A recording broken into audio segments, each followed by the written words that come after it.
I want to get into stealing your stuff. Can we do this now? Of course.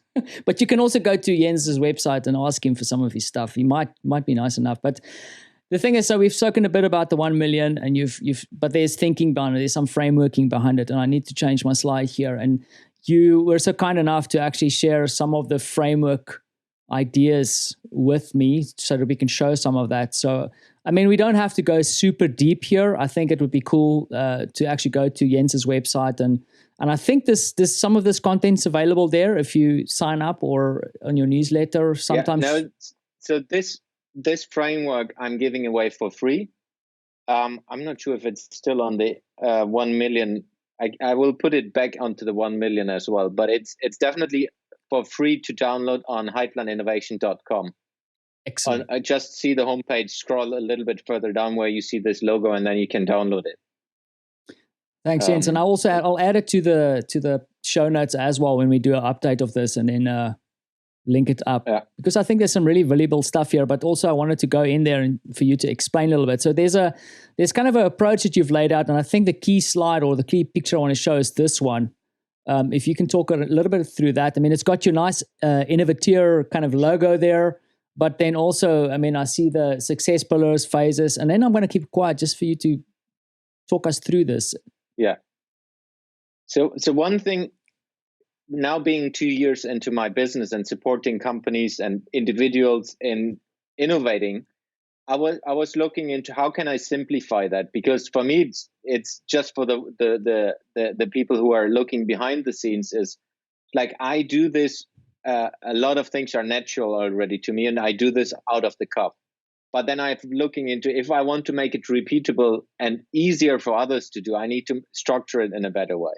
So then I've looked into what are the best ways to do that. And of course, then if you work with innovation, there's business model canvas, which is fairly easy to understand, and this kind of things, or the lean startup methodology where Eric Ries is teaching different things. And I said, I will do something as easy, understandable, and simple to understand as that, to get into a direction to empower more people. So what I started with was basically the inner blue part, which was the applied innovation processes, which is starting with deconstruct, then you go to rebuild, then you go to experiment, and then you go to accelerate. That was the starting point. So I was looking into how can you help companies and individuals to look into the business from a different angle. So I was helping them to look into these different phases with different perspectives.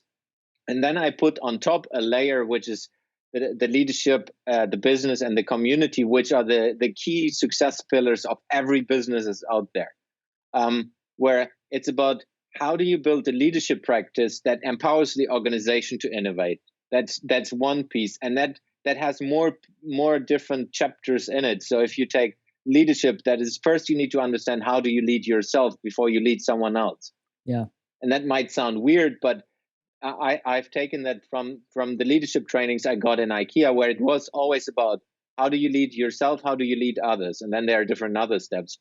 But that's key part in the leadership success pillar. You need to be able to empower your organization to do it and step back as a leader, as a manager. And then you can take this towards thought leadership. So that's all inside the leadership piece. And then I will jump over business to community, which is how do you engage with your dream customers? How do you find the right customers? How do you build a community around your leadership? So if you have thought leadership on one side, you have the community and the people who are following you and your dream customers you want to engage with, and your employees inside the community. So how do you work with them? And then the business part, or the businesses between leadership and community, is basically the way you monetize that. Okay. So that's inside the success pillars, and that's what I bring into when I'm coaching, for example, clients and or bigger companies or individuals in bigger companies. That's we dig always into these topics using the different phases inside the process.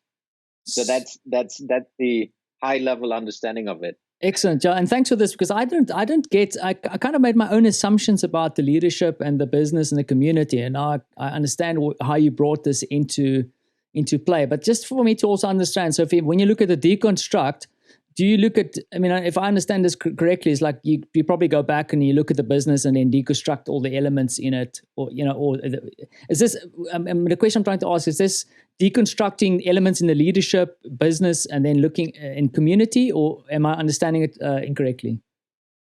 No, for me, it's always a system thinking. It's not one or the other.